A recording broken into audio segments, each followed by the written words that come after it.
आज हम बात करते हैं कि सिक्योरिटी गार्ड की मेन गेट की ड्यूटी कैसी होती है और क्या करना होता है, इसके बारे में आज डिस्कस करते हैं। 10-11 ऐसे पॉइंट बता दूंगा मैं आपको, जिससे मेन गेट की ड्यूटी को आप आसानी से कवर कर सकते हो।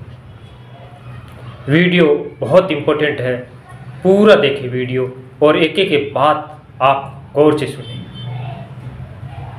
सबसे पहले मेन गेट के ऊपर जब हम आते हैं तो मेन गेट पे जब आते हैं तो चार्ज अच्छी तरीके से लेना होता है कि जो कंपनी में जो हमको मेन गेट के ऊपर प्रोवाइड किया है, जिस प्रकार से रजिस्टर हुआ, रॉकी टोकी हुआ, टॉर्च, लाठी, कंपनी का मोहर या फिर जो भी कंपनी के मेन गेट के ऊपर जितने भी आइटम है क्या सही व्यवस्थित है, सबसे पहले यह देखना होता है। उसके बाद में मेन गेट के ऊपर तैनात रहने वाले सभी गार्ड या सुपरवाइजर मेन गेट के ऊपर उपस्थित होना बहुत ज़रूरी है। बिना बताए हुआ पॉइंट कभी भी नहीं छोड़ना चाहिए।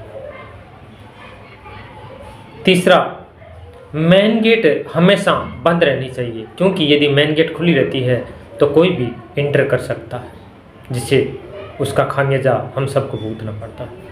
चौथा, बाहर से कोई भी व्यक्ति आता है, चाहे कंपनी का क्लाइंट, विजिटर, वेंडर, कॉन्ट्रैक्टर या फिर सिक्योरिटी स्टाफ, नए सिक्योरिटी स्टाफ हो, सबसे पहले वो मेन गेट के ऊपर टकराता है, मुलाकात होती है।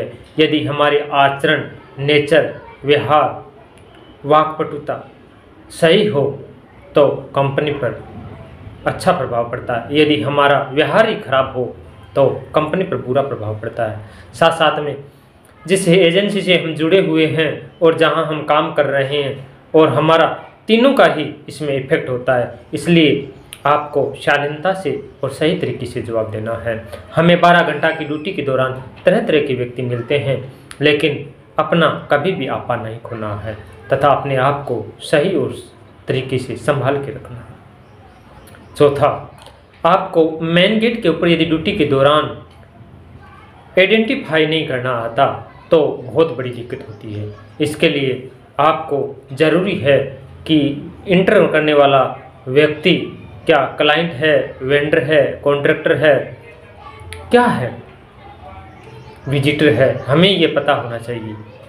इसके साथ साथ में हमें ये भी पता होना चाहिए कि किसका सर्चिंग करना है या किसका नहीं करना है, कौन से पॉइंट पे सर्चिंग करना है। ऐसे नहीं कि गेट के बीच में ही खड़ा कर दिया और वहीं सर्चिंग चालू कर दिया। एक कंपनी पॉइंट निर्धारित करती है, वहाँ पे हमें सर्चिंग करना होता है। साथ साथ में मेन गेट से एंटर करने वाले क्लाइंटों का मेन गेट के ऊपर एक लिस्ट दी होती है या फिर उनके आई कार्ड में लिखा होता है कि मोबाइल अलाउ है या नहीं, तो उसके आधार पे हमें चलना चाहिए। इसके अलावा मेन गेट के आगे और अंदर हमेशा खुला रहना चाहिए, गेट के बाहर और आगे, क्योंकि यदि भीड़ भीड़ा इलाका कर दिया या फिर गाड़ियां रास्ते के बीच में खड़ी कर दी तो इससे आवाजाही बंद हो जाएगी, जिससे हमें खामियाजा भुगतना पड़ सकता है। इसके अलावा हमें गाड़ी की चेकिंग कहाँ करनी है और किस तरीके से करनी है, वो कंपनियां अपने दिशा निर्देश देती है, उसके हिसाब से करना होता है। साथ साथ में हमें मेन गेट पे ही जो विजिटर आते हैं तो उनको बताना होता है या पूछना होता है कि किससे मिलना है। जब हमारा प्रोसेस पूरा हो जाता है तो नए विजिटरों को पार्किंग के बारे में अवश्य बताना चाहिए, ताकि वो गाड़ी कहीं रास्ते के अंदर कंपनी के बीच में नहीं खड़े कर सके, बीच में नहीं खड़ी कर दे। इसके अलावा जो कॉन्ट्रैक्टर आते हैं उनके बैग में सामान पर्सनल रहता है, उसका हमें अलग से लिस्ट बना के, पर्ची बना के उनको देना होता है। और जाते टाइम हमें चेकिंग करना होता है कि कहीं कंपनी का तो मटेरियल नहीं लेके जा रहा। शिफ्ट का टाइम हमें ध्यान रहना चाहिए कि कितना बजे शिफ्ट कंपनी की छूटती है। ऐसी छोटी छोटी चीज़ें बहुत होती हैं। साथ साथ में कंपनी अपनी मोहर मेन गेट के ऊपर देती है, उसका किसी कुरियर वाले को या फिर किसी दूसरे को हैंडओवर कभी भी नहीं करना चाहिए, खुद ही मोहर लगानी चाहिए।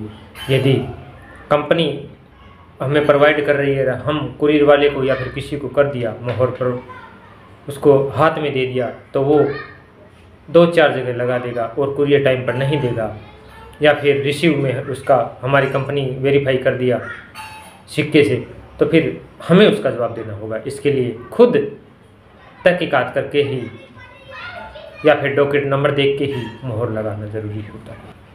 कीबोर्ड का अवश्य तरीके से देखभाल करना चाहिए।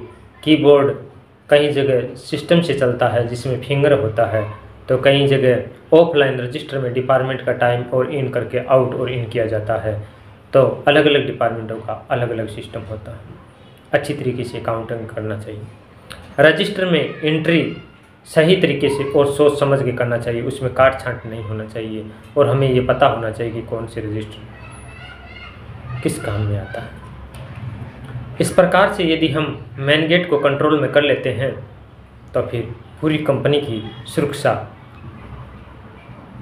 मजबूत हो जाती है। हमें जो भी आता हो मेन गेट से आते हैं, हम यदि मेन गेट पे अलर्ट रहेंगे तो हम मजबूत हो जाएंगे, हमारी एजेंसी मजबूत रह जाएगी। इन छोटी छोटी बातों पर गौर अवश्य करें। वीडियो कैसा लगा ज़रूर बताएं।